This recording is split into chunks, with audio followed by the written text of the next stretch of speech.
Olá, amigos! Esse é o PodPuts, o seu podcast de tecnologia e segurança. Meu nome é Heitor, trabalho na área de TI há mais de 20 anos e os últimos anos foram dedicados à segurança da informação. Estou com meus amigos profissionais unidos pela tecnologia e segurança, Bruno e Marcelo. Manda o salve inicial, Bruno. Boa noite a todos. Hoje, olha, já tô aqui, antivírus atualizado, firewall ligado, porque hoje tem gente aí esperta, né, no negócio. É verdade. E você, Marcelo, tudo bem? O que manda de bom? Tudo bem, autenticação de múltiplos fatores ativados, firewall queimando. E é isso aí, mano. Vamos começar hoje, galera.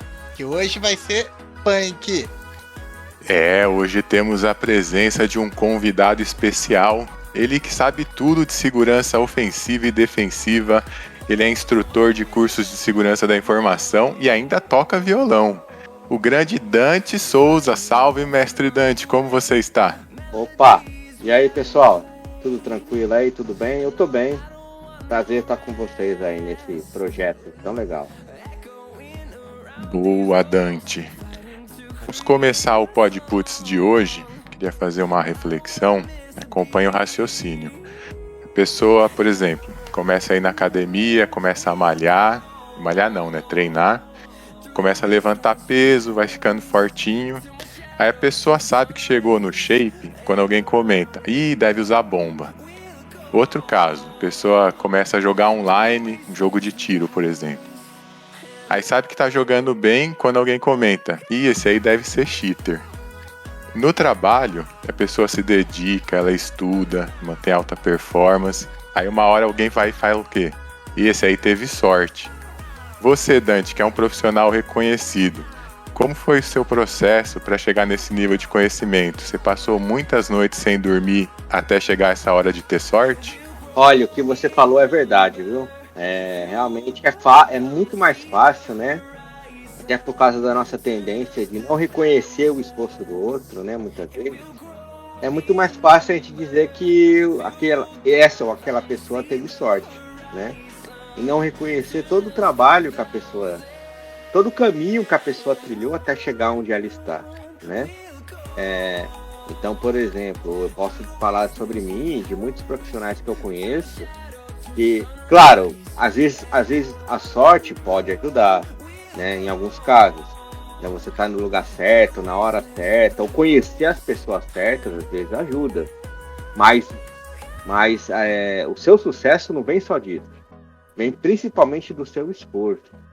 Então, no meu caso, eu comecei lá nos primórdios, né? Comecei com infra, passando cabo, fazendo cabo, montando rede TCP/IP.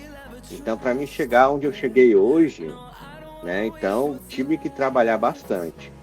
Então, no meu caso aí, tenho certeza que, falando de segurança da informação, né? Ou cibersegurança, muitos que hoje aí estão com carreiras bem alicerçadas, bem estabilizadas, com certeza não existiu sorte. Sim, teve muito, muito trabalho. É isso aí, concordo totalmente. E você, Bruno, o que tem para falar? Então, primeiramente, eu queria só trazer um fato importante aqui, que eu acho que vale a pena citar, já que hoje o Dante está aqui com a gente. E se hoje a gente tem aí o PodPuts, é porque todo mundo começou sendo aluno do Dante. É quase que assim, o Dante hoje poderia ser um padrinho do PodPuts. Dito isso, Dante, eu queria te perguntar assim, dentro de todo esse caminho que tu fez, o que te direcionou para esse mundo da tecnologia, assim, principalmente para o mundo da segurança? Aonde tu sentiu essa necessidade de vir para esse mercado? Eu vou falar uma frase que não é minha, tá? Mas que eu ouvi essa semana. Que alguns foram para cibersegurança, foram para segurança por vontade própria, ou seja, escolheram ir para segurança, né? Outros foram raptados para segurança, né? Então tem os dois casos. Eu fui para segurança por vontade própria, mas eu acho que eu fui também raptado para segurança. Por que eu digo isso? Porque quando eu comecei lá nos primórdios com infraestrutura, então muito do meu trabalho ali consistia configurar ambientes, configurar appliances para segurança. Então eu comecei, por exemplo, configurando servidor Linux com IP table, né? Então isso já me trouxe essa consciência, lá na parte de infra já me trouxe essa consciência de segurança. Depois, quando eu fui para a parte de desenvolvimento, comecei a me focar também, fui obrigado a me focar em desenvolvimento seguro, né, que hoje é conhecido aí como DevSec, né, mistério de DevOps aí. Então, muitos dos processos que eu me envolvi na minha carreira, a segurança fazia parte. Então, eu posso dizer que eu também fui capturado aí para segurança. E aí, comecei, por exemplo, a fazer configuração de firewalls, né? Fortinets, aí veio Fortinet, veio outros appliances aí voltados para firewalls, né? Configuração de WAF. E aí a coisa foi indo e eu comecei a adquirir cada vez mais essa pegada de segurança. Ô Dante, eu queria agradecer aí por você estar com a gente. Eu tô muito feliz de estar com você, cara. Falando com você de novo aí. Como o Bruno disse, né? Você é o nosso elo de ligação aí. Se é elo, é de ligação. Mas tudo bem. Eu tô muito feliz, cara, com você. Mas conta mais um pouco desse mundo assim de pentester, de segurança. As falhas mais comuns. Aliás, no que você pega, não é o que o mercado diz. O que você mais vê no seu dia a dia ali de falha, que a galera tá sempre vacilando? Olha, é impressionante a quantidade de casos que eu pego que tem a senha 1, 2, 3, 4, 5, 6. Sei lá, o que você vê assim? É importante frisar, né, que muitas vezes, tá, os profissionais aí, por exemplo, de desenvolvimento, né, eles podem até ser excelentes profissionais muitas vezes, né? Mas eles não têm a pegada de segurança. É raro você encontrar um profissional de desenvolvimento, tá, que tenha uma pegada de segurança. E às vezes é difícil também você encontrar profissionais de infra, tá, que tenha também a pegada de segurança. Então às vezes sistemas, acontece muito sistemas extremamente complexos, né? Sistemas web, por exemplo, extremamente complexos, né? Que apresentam vulnerabilidades assim relativamente bobas, né? Fáceis de se explorar. Eu mesmo encontro muito, né? Sem admin 1, 2, 3. As credenciais comentadas no código-fonte da aplicação. É comum, por exemplo, alguns desenvolvedores documentarem o código e documentarem isso no próprio código, né? Eles comentam, eles colocam lá, fazem um //, né? Colocam lá uma tag de comentário e aí eles comentam algumas coisas da aplicação no próprio código da aplicação. Isso também é um problema grave, porque você está dando armas ali para o atacante que está debugando o seu código, está depurando o seu código, né? O código ali da aplicação. Então, isso é fato, né?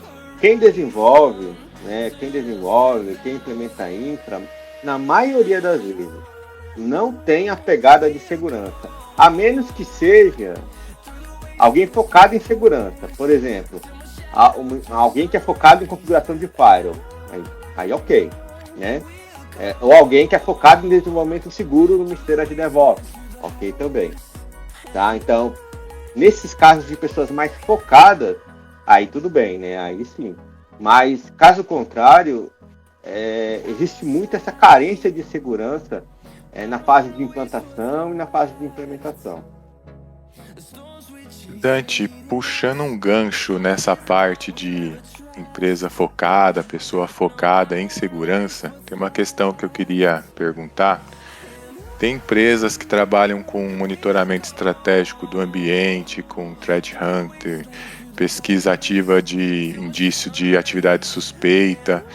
Isso para quê? Para pegar qualquer possível ilícito na fase pré-crime, ou seja, antecipar a ameaça, proteger o ambiente. Mas isso acaba consumindo muito tempo, precisa de um investimento para ser feito. Como você enxerga essa atividade? É uma coisa importante, essa postura proativa? Vale esse investimento? Vale totalmente, né? Então, por exemplo, hoje nós podemos observar aí um grande aumento do número de ataques, né? E esses ataques estão cada vez mais aumentando. Cada vez mais aumentando. E a tendência é aumentar cada vez mais, né?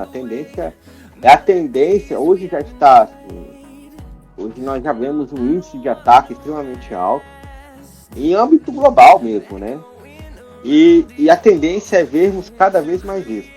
E as guerras hoje, elas são muito mais cibernéticas do que físicas. Então a gente pode até citar, por exemplo, o caso da Rússia e a Ucrânia, né? Sem entrar em questões políticas, um mérito político, mas está acontecendo ali uma guerra física, mas está acontecendo também uma guerra cibernética ali entre os dois países. Então existem países hoje, por exemplo, que são potências em desenvolvimento de hackers, de cybercriminosos, né? Não de hacker em si, né? Porque a gente usa a palavra hacker como pejorativo, mas na verdade não é. Mas no desenvolvimento de cybercriminosos, o roubo de informações. Né? Então, assim, todo esse investimento na parte de blue team, de proteção, de hunt, é um investimento super válido. Só que, infelizmente, existe uma conscientização de segurança que eu percebo que ainda está muito imatura. Então, embora o número de ataques tenha crescido, mas a consciência de muitas das empresas para a cibersegurança ainda está lenta, se for comparar com relação ao aumento dos ataques. A gente, esses dias, numa conversa aqui, a gente falou sobre isso, que as empresas ainda não veem, muitas vezes, a segurança como um investimento, sendo que pensam que é custo. Aí é uma coisa que eu cheguei a pontuar numa dessas conversas offline esses dias. Quando você pensa que o investimento em segurança é custo, ou seja, você está pensando muito errado, porque o custo é aquele dinheiro que tu vai perder pro ladrão ou que tu vai perder para sei lá qualquer coisa, quando seus dados vazarem, quando a sua reputação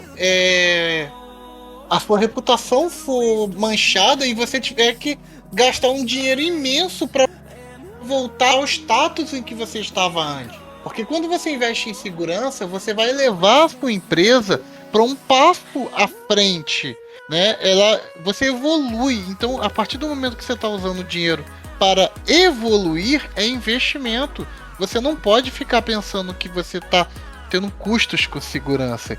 E isso envolve tanto na parte técnica ali, appliances, equipamentos do tipo, como também na conscientização, na educação de não cair nos golpes, né? Educar os seus funcionários para que eles não caiam nos golpes. Isso, exatamente. Eu concordo totalmente, né? Então, ainda é necessário haver esse avanço, né? Essa maturidade, digamos assim, né? Por parte das empresas. Infelizmente, tá? Isso é um fato, né? Infelizmente, muitas começam a se conscientizar depois que eles sofrem um ataque. Que hoje, a questão hoje é assim, não é se a empresa ali vai sofrer um ataque, é quando ela vai sofrer. E quando ela sofrer, se ela vai estar bem preparada para lidar com aquela situação. Então hoje é essa a questão. Então, e nós temos aí, por exemplo, questões de normativas, né? E, por exemplo, vamos imaginar alguns cenários, né? Então, por exemplo, hoje nós temos aí normativas que exigem que a empresa faça um pentest, por exemplo, tá? Então, nós temos aí a ISO, nós temos aí o PCI, temos a própria LGPD. Mas o que acontece? Às vezes, ali, aquela empresa, ela se sente obrigada a fazer porque uma norma está impondo a ela que ela precisa fazer. Então, mas se for ver, na verdade, ela não quer fazer. Ela não quer alcançar essa maturidade de segurança porque é um custo. Ou porque, às vezes, vai envolver ela abrir o ambiente dela para um terceiro. E muitas vezes ela não quer aquilo. Mas ela se sente obrigada a fazer porque existe uma norma cobrando ela disso. Então isso fica claro a questão da conscientização. Isso acontece por quê? Porque ainda não há uma conscientização. E por isso existem essas normas que obrigam a empresa, né, a instituição, que se ela quiser se enquadrar a essas normas, e claro, isso para conquistar mais clientes, para ganhar mais mercado, né? Se ela quiser se enquadrar a essas normas, ela precisa atender alguns aspectos mínimos de segurança. Então, mas se for ver bem, a instituição ela não quer isso. E isso mostra essa falta de maturidade, de maneira geral, que existe no mercado. Tirando um pouco do tecniquez, tu que já tem aí um baita know-how, né? Que se a gente for falar que o currículo vai levar o episódio inteiro. Como é que tu, vamos dizer assim, tu te apresenta hoje, as pessoas, quando tu diz pra pessoas, eu sou um pentester, sou um hacker, as pessoas ainda olham estranho pra ti. E esticando um pouco a pergunta, deixa eu te perguntar assim, pra quem tá começando hoje, o que tu deixa como uma boa dica pra começar nesse mundo hoje da segurança? Uma boa pergunta. Então, depende muito, sabe? Então, o hacker é assim, tá? O hacker, ele é uma figura praticamente mítica, né? O hacker hoje ele é uma lenda, né? É aquela figura que as pessoas demonizam, mas que todo mundo gostaria de ser, né? É por aí, mais ou menos. Todo mundo antagoniza, né? Mas todo mundo, no fundo, gostaria de ser. Porque ser hacker envolve uma questão de mentalidade. Então, que a palavra hacker, ela assumiu um caráter pejorativo. Por quê? Porque associam hacker a ataque, né? Ataques maliciosos, né? Mas, na verdade, ser um hacker não tem nada a ver com isso, né? Então, uma pessoa que é um hacker é uma pessoa que gosta de fundo nas coisas, que gosta de depurar as coisas, de debugar as coisas, né? E não necessariamente um hacker, se você for pegar pela palavra, é um hacker de computador. Às vezes ele pode ser um hacker de outra coisa, né? É uma pessoa que gosta de ir a fundo nos assuntos. E uma pessoa que pensa de maneira diferente, uma pessoa que pensa de uma maneira que outras pessoas, entre aspas, normais, assim, né, não pensam. Mas isso não significa que ele vai usar esse pensamento para o mal, ou que ele vai usar esse conhecimento para o mal. Ele até tem recursos para fazer o mal se ele quiser. Mas ele não faz, porque aí entra a barreira ética, né? Entra a barreira da ética, que ele sabe que ele não pode usar o conhecimento dele para poder fazer uma invasão a uma empresa, por exemplo, sem ele estar autorizado para isso, né? Então, o que acontece? Ser um pentester, né? Ser um hacker, né? Quando você fala assim, que você é um hacker, você é um pentester, na verdade, você até, eu vejo assim, pelo menos pelo que eu percebo, você é até admirado. Ao mesmo tempo, algumas pessoas têm medo de você. Também tem isso, né? Você é admirado, mas as pessoas acabam tendo um certo medo, um certo receio de você, né? E sobre essa questão do mercado, né? Assim, para que a pessoa ela não pode ser um pentester, ser um hacker ético, né? Falando assim dessa esfera computacional, né? Se ela tem pouco conhecimento técnico, né? Então, ser hacker ético, ser pentester inevitavelmente envolve muito conhecimento técnico. Então, conhecimento em desenvolvimento, conhecimento em linguagens de programação, conhecimento em infraestrutura e conhecimentos básicos, né? O que é uma camada OSI, o que é um protocolo TCP/IP. Então, esses conhecimentos básicos é fundamental, porque você precisa atacar entre aspas, né? Você precisa atacar algo que você conhece. Como que você vai atacar algo que você não conhece? Então, se você é um hacker ético, você vai estar ali realizando ataques. Tudo bem, algo dentro da lei, algo dentro da ética, mas você vai estar realizando ataques. Como que você vai atacar algo que você não conhece? Então isso até nos remete, né, por exemplo, é comum nós utilizarmos aí o termo Red Team, esses termos de guerra cibernética, associarmos isso a guerras do mundo real. Né? Então, por exemplo, como que uma tropa vai atacar outra se ele não conhece as táticas da outra tropa? Então isso acontece também no mundo real. Você precisa ali conhecer a tropa que está sendo atacada, precisa conhecer o terreno que ele está, precisa fazer uma sondagem de terreno. Muitas vezes precisa mandar um drone ali para poder fazer uma análise do terreno. Né? Por exemplo, vai ter terrenos que às vezes, se você for com um tanque ali, você não vai ter sucesso. Então você tem que ir numa batalha, corpo a corpo, ou você tem que lançar, sei lá, um míssil, né? Uma bomba aérea, né? Enfim. Então, mas tudo vai ser de acordo com o que você mapear no inimigo ali.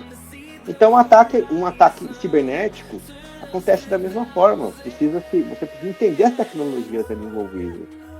Tecnologias ali que você vai atacar, que você vai precisar validar no seu trabalho. Então, o foco, assim, para você começar a ser um pentest, você tem que estudar. Quem não gosta de estudar, a parte técnica, realmente isso aí eu posso falar categoricamente, não pode ser pentest.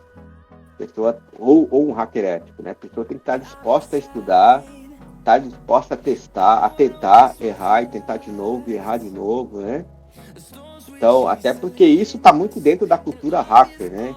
De você tentar, de você conhecer, de você ter conhecimento profundo. Então, isso faz parte da cultura hacker. Se você não tem conhecimento profundo, então fica difícil você se tornar um hacker, se tornar um hacker ético, né? Ou se tornar um pentester.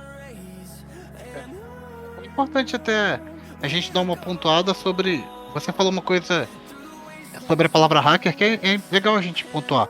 Porque o hacker, de fato, você mesmo disse, é aquele cara que tem um conhecimento profundo de tecnologia. Embora por talvez algum excesso de filmes ou pelo excesso de generalização tenha transformado a palavra hacker num criminoso, mas a origem dela não é uma palavra ligada a crime, não. Hacker é um cara com conhecimento muito profundo. E aí vem o que você estava falando. O cara quer ser hacker ético, então ele, o hacker do bem, que algumas literaturas chamam, o cara segue para esse caminho. Vai ter o cybercriminoso. Então assim, mas no fundo, é uma briga de pessoas totalmente talentosas. Seja um hacker do bem, ou seja um hacker do mal, porque ambos são esforçados. Eu também creio que tem que ser talentosos, porque não basta só entender a parte técnica, o cara tem que entender, mas tem uns caras que são muito criativos para usar a parte técnica. Então, inclusive, tem algum caso assim curioso que você fala, olha, aquele hacker foi excepcional na técnica que ele fez ali, de como ele executou. Tem algum caso emblemático assim que alguém lembre? Pode ser o Bruno também, o Heitor, ou qualquer um, né? Não precisa só o Dante também, pra gente não ficar sobrecarregando o Dante aí, mas se o Dante quiser falar, o Dante tem as melhores histórias, cara. O que acontece? Muitas vezes, às vezes a gente pensa assim, não, para ser um hacker, para você conseguir um ataque, um acesso não autorizado, por exemplo, né? Um ataque bem sucedido, né? Você precisa fazer algo extremamente mirabolante, né? Tudo bem, muitas vezes precisa, né? Mas às vezes o hacker ali, o cybercriminoso, vamos colocar aqui em criminoso primeiro, tá?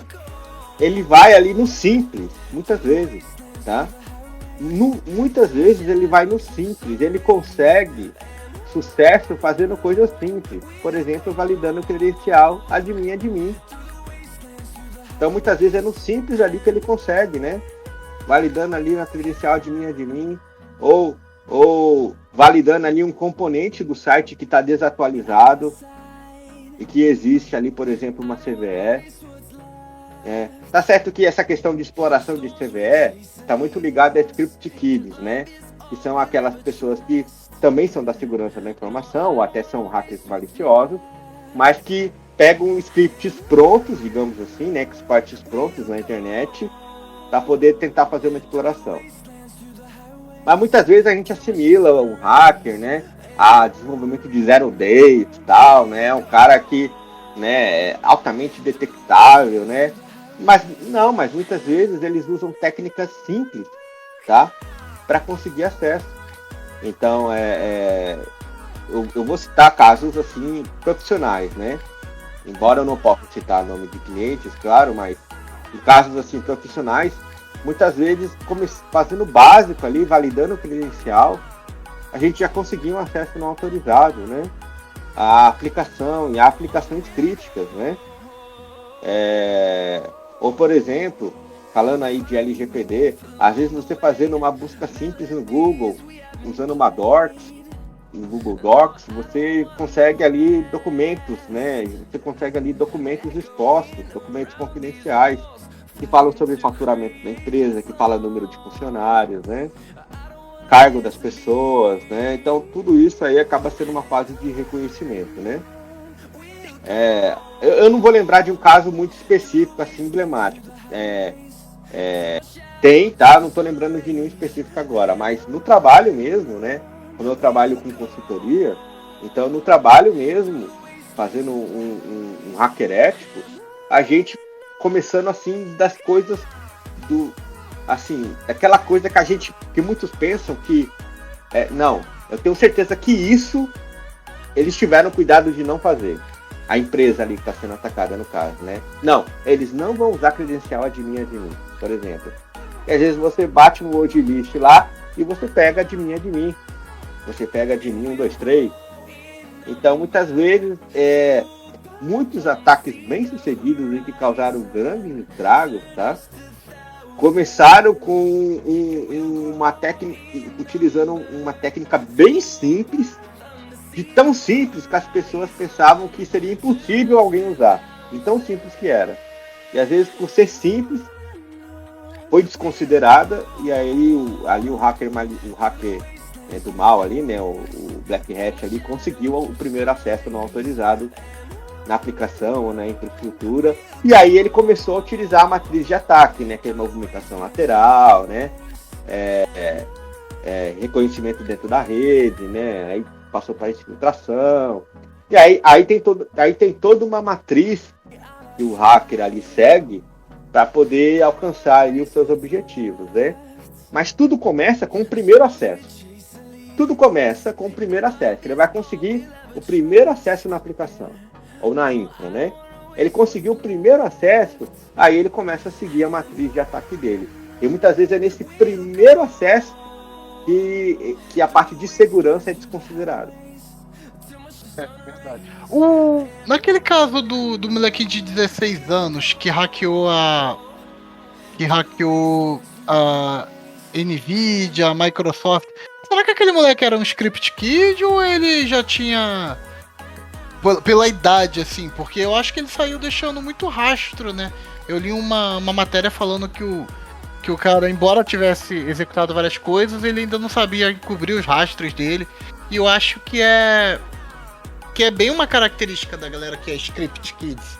Será que esse moleque era? Eu não acompanhei mais o caso depois de um tempo, porque surgiram outras coisas e eu desacompanhei. Alguém acompanhou esse caso depois? E eu vi também que, assim, eu acho que lidar com script kid às vezes pode ser complicado, porque o cara deixa tão vulnerabilidade no sistema para um cara muito mais experiente depois destruir teu sistema pior ainda.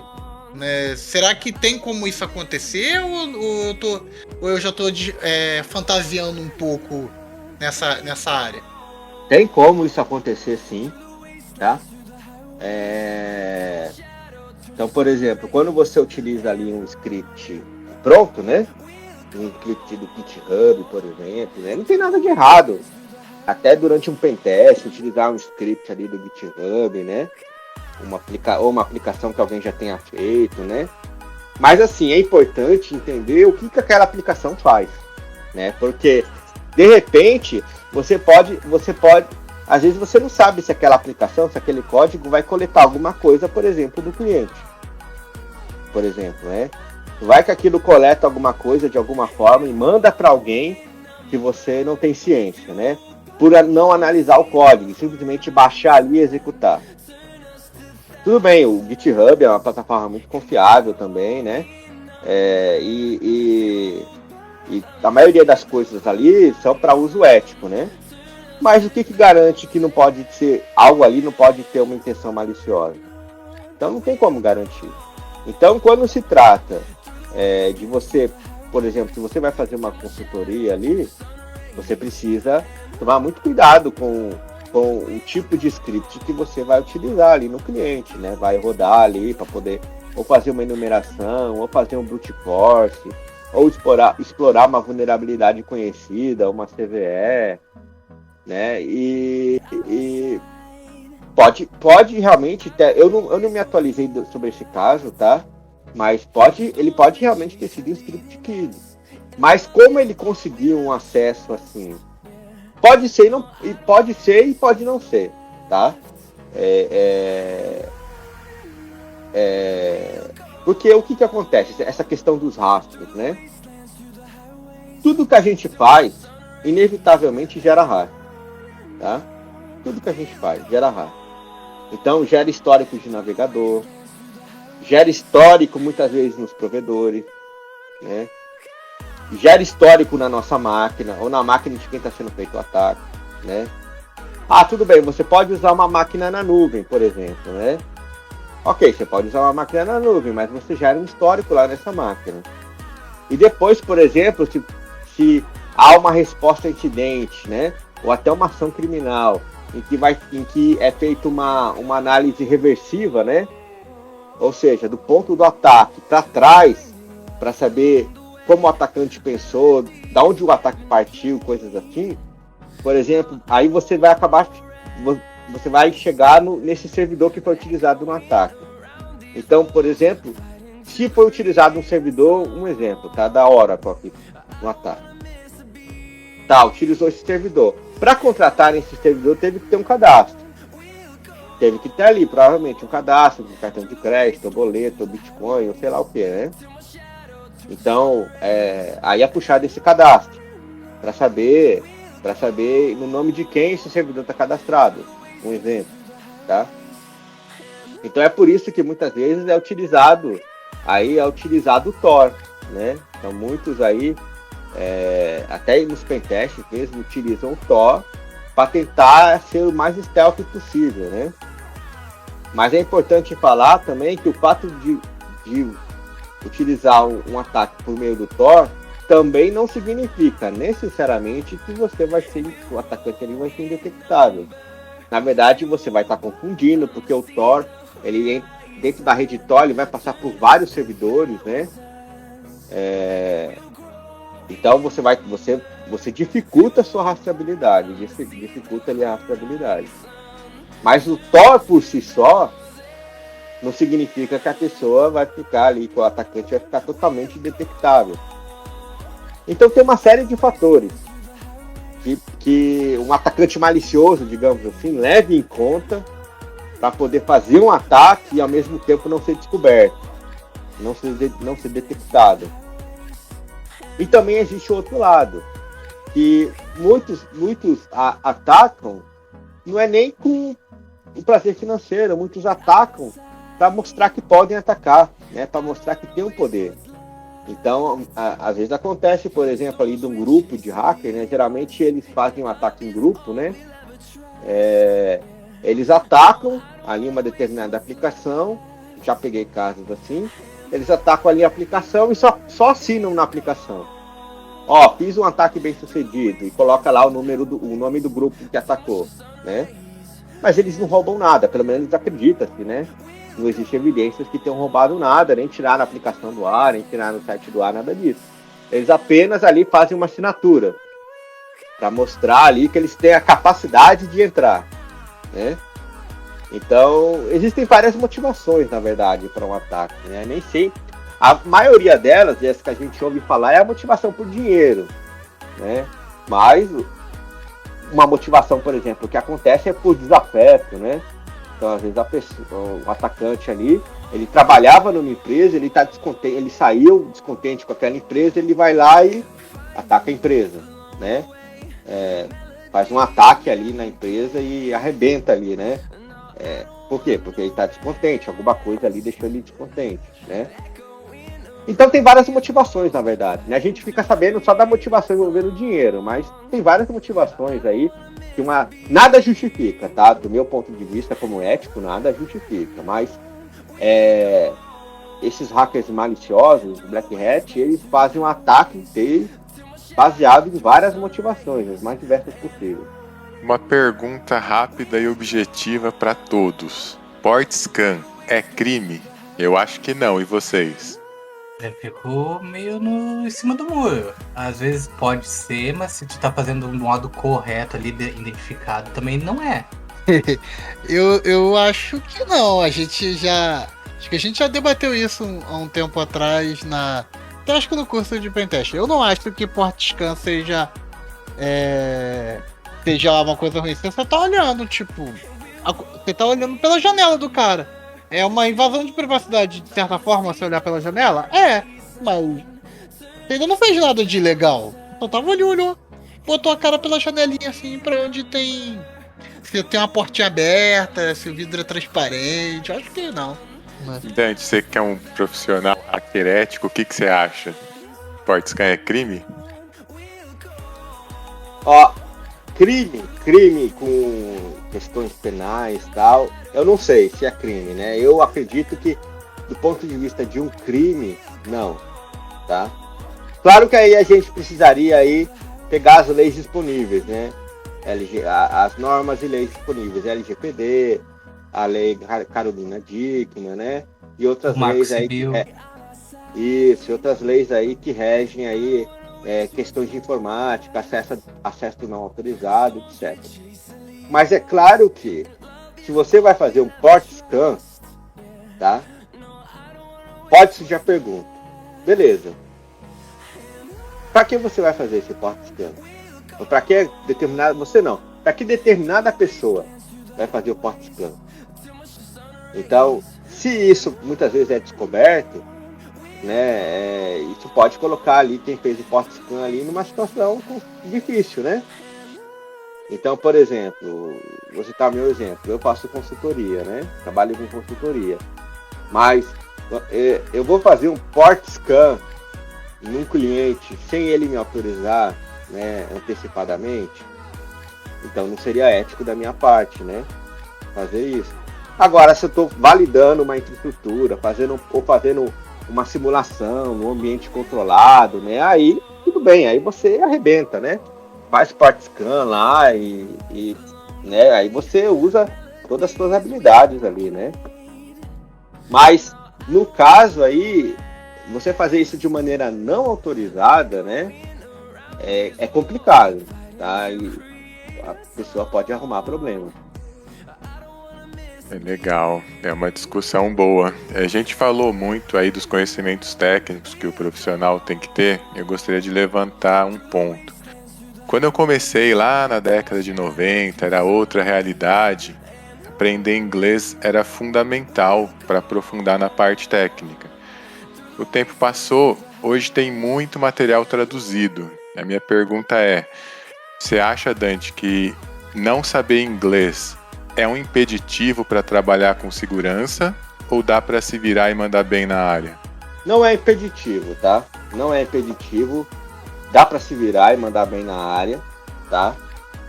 Você pode começar na área sem saber tão bem o inglês, ou sem saber nada até de inglês, tá? Mas, assim, é um requisito, é uma questão que você uma hora vai sentir falta.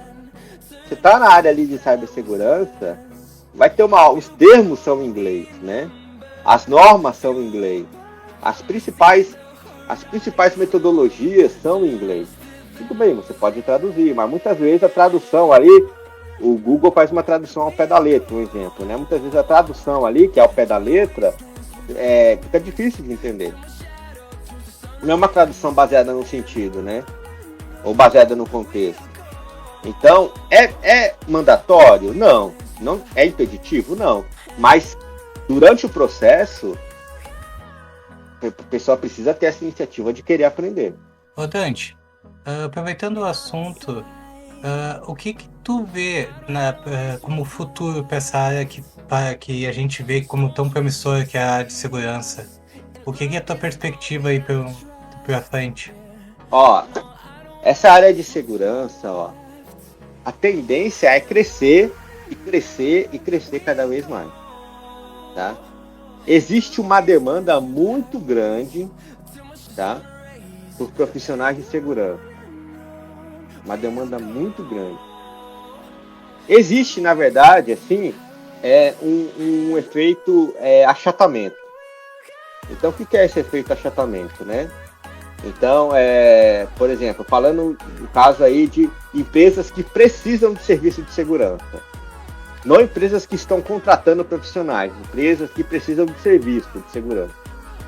As empresas que precisam de serviço de segurança, elas estão cada vez mais precisando, porém, elas acabam cada vez mais brigando por preço, tentando jogar o preço lá embaixo, tá? Então, existe essa briga aí por preço. Em contrapartida, existe o salário dos profissionais de segurança que está cada vez aumentando.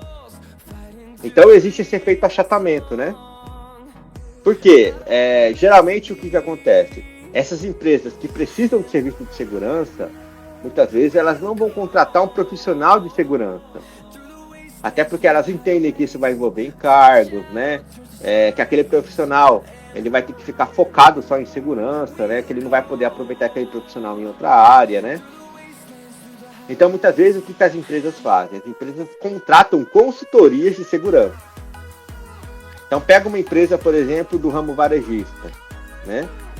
Muitas vezes, ele até tem ali um profissional de segurança, mas ele vai contratar também uma consultoria de segurança, uma empresa especializada em consultoria de cyber, ou de segurança na informação, que vai envolver LGPD, vai envolver parte de cyber, vai envolver uma série de coisas.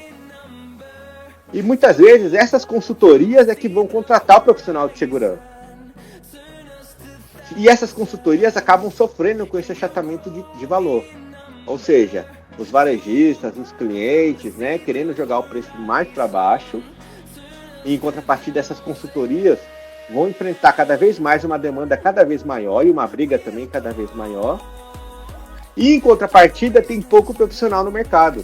E isso faz o preço do profissional subir. Então, eles acabam tendo que pagar o profissional, de certa forma, o que o profissional pede. Ou que o mercado ali está exigindo por causa da falta de profissional. Então, para as empresas, mas existem ganhos para os dois lados, né? Eu acho que para as empresas de consultoria, a tendência é ter cada vez mais trabalho. Cada vez mais trabalho. Para as empresas, para os profissionais de segurança, a tendência é os salários cada vez aumentando mais. E também cada vez ter mais trabalho. Né? Hoje o profissional de segurança, ele, de certa forma, ele pode escolher.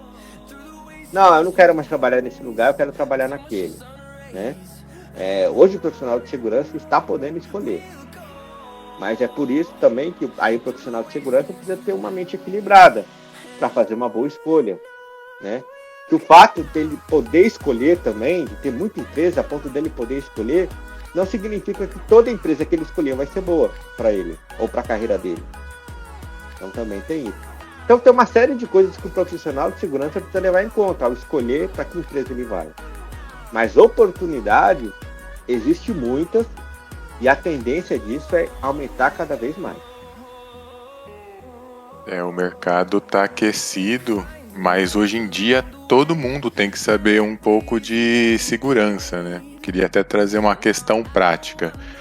Uma campanha de phishing na empresa. É triste ver como tem tanta gente que cai, mas precisa ser feito para a gente conscientizar os recursos. Você acha que esse tipo de ataque é um dos mais efetivos para aplicar os golpes? Porque se a campanha de phishing funciona, quer dizer que um ataque real também funcionaria, né? Exatamente.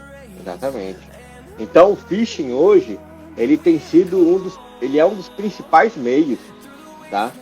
Que organizações criminosas têm feito para fazer ataques e conseguir um acesso não autorizado, por exemplo, dentro da empresa.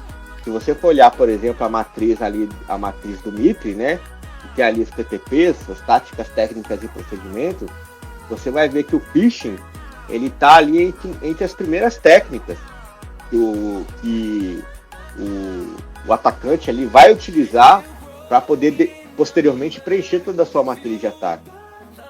Então, infelizmente o phishing, ele é tipo da coisa assim, o phishing, ele é, muitas vezes, tem vezes que ele é fácil de detectar, porque tem vezes que o phishing é descarado, né?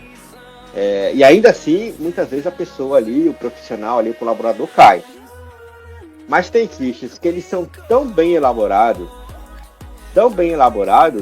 que se torna difícil até para um profissional de segurança identificar que aquele e-mail é um phishing. Então eu já recebi phishing que eu percebi que é muito difícil detectar que aquilo era um phishing. Então por isso que quando a gente fala de proteção de phishing, precisa haver proteção aí em várias camadas, né? Então, por exemplo, primeiro precisa ter ali a proteção na camada das pessoas. Ou seja, as pessoas precisam ser bem treinadas, ser conscientizadas, né? Elas precisam se sentir à vontade para, se tiver alguma dúvida, chamar o departamento de segurança, o departamento de TI que seja, né? E alarmar que ele recebeu um e-mail estranho, não sair clicando ali no e-mail, né? E também é preciso aí investir na camada de tecnologia. Então a camada de tecnologia, por que a gente diz isso, né? Porque hoje existem muitas tecnologias que conseguem identificar quando um e-mail é um phishing. Então, por exemplo, o próprio Office 365, você pode configurar camadas ali no Office 365, que antes do e-mail chegar, ele faz uma análise no e-mail, e se ele identifica que o e-mail tem um arquivo malicioso, tem um conteúdo malicioso, ele coloca esse e-mail numa caixa de spam, que só o administrador ali consegue liberar. Aí o administrador vai lá, analisa aquele e-mail, faz a liberação, analisa e faz a liberação, né? E se for phishing, mantém no spam até delete. E tem aí também endpoints, né, que fazem detecção de phishing, né? Antivírus, por exemplo, né? Alguns antivírus fazem detecção de phishing, né? Então, é preciso fazer um investimento na camada de tecnologia para que esses phishing nem sequer cheguem ao usuário, né? Então, essa é a primeira camada de proteção que precisa ser investido nela. E a segunda camada de proteção, o segundo pilar aí da segurança da informação é as pessoas. E isso é constante, isso é enxugar gelo, né? Mas tem que treinar, né? Até porque muitas empresas trocam colaborador muito rápido, existe muita rotatividade, né? Então, o treinamento às pessoas, para que elas não sejam vítimas de phishing, esse treinamento precisa ser constante. E eu falei aqui também esses dias, cara, o profissional de TI, que mesmo que seja um profissional de segurança que cair num golpe, porque, como você disse, os phishing são muito elaborados, não precisa se sentir envergonhado. A gente é humano, a gente tem falhas, então não é vergonha nenhuma, sabe? Todo mundo erra, todo mundo acerta, então não tem por que um profissional se sentir mal. E como você também trouxe uma outra parte de criar também um ambiente propício que os outros profissionais não técnicos se sintam à vontade de conversar, debater, tirar dúvidas com os profissionais de segurança para não cair, para não criar aquele vetor de ataque, aquela chance de ser explorado por algum lugar. Eu acho que a chave, gente, é a união. A união sempre vai ser legal. Então sejam profissionais unidos na tecnologia e segurança da informação.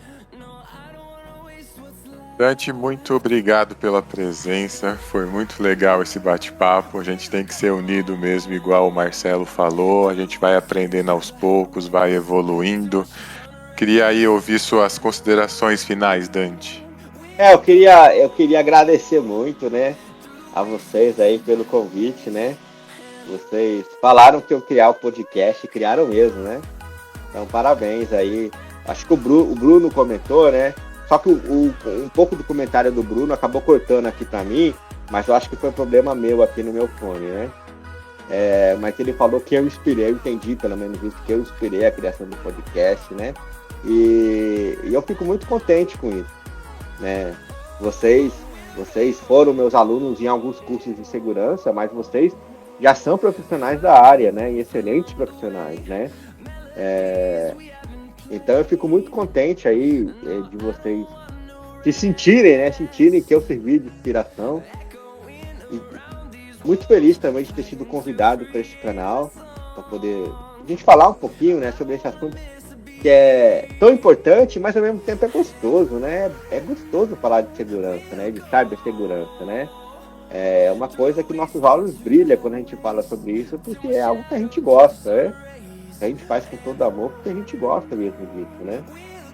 É o bichinho que pica a gente, né? Quando esse bichinho de cyber pica a gente não larga mais, né? Então queria parabenizar aí vocês pela iniciativa. E de outras vezes que vocês chamarem, eu venho de novo, tá? Podem me chamar mais vezes que eu venho, tá? Já tô me convidando já. Cara, na verdade eu já ia te convidar de novo, já que você tinha falado isso, tipo, que gostou. Eu falei, então venha conversar com a gente mais. E vai ser sempre um prazer aí, cara, ter você sempre explica as coisas pra gente. Eu sempre falei isso lá no curso, que você sempre foi um cara muito generoso e tá aí mais uma prova. Tá se dispondo a voltar aqui a falar com a gente e bater esse papo. E eu acho que a galera vai gostar muito. Eu vou gostar. Bruno, tenho certeza que vai gostar. O Heitor também, não tenho dúvidas. Então, vai ser um prazer. Eu aproveito também para me despedir, deixar minhas considerações finais e falar que, cara, é o que eu vou ficar na parte que nem era uma consideração final ainda. Estejam unidos, galera. Não tenham vergonha. Procurem cada vez mais se aprofundar na especialização na área que vocês quiserem, dentro da tecnologia ou da segurança, e venham conversar com a gente. Eu acho que assim, como o Marcelo citou, Dante já está convidado. Se você quiser participar, tá? O podcast também faz parte. E sim, cara, a gente se conheceu todos através dos teus cursos. Então, eu acho que assim, mais do que nunca, o Dante é o padrinho do podcast. E eu acho que sim, gostei muito do nosso bate-papo hoje, foi muito proveitoso, foi bem didático e vamos fazer de novo. Esse assunto aí rende mais uns 3 episódios, acho que a gente já pode até planejar uma série aí com esse assunto que tem bastante o que falar. É isso aí. Então, por hoje é isso, amigos profissionais unidos pela tecnologia e segurança. Obrigado pela audiência aí. Já fizeram o backup hoje?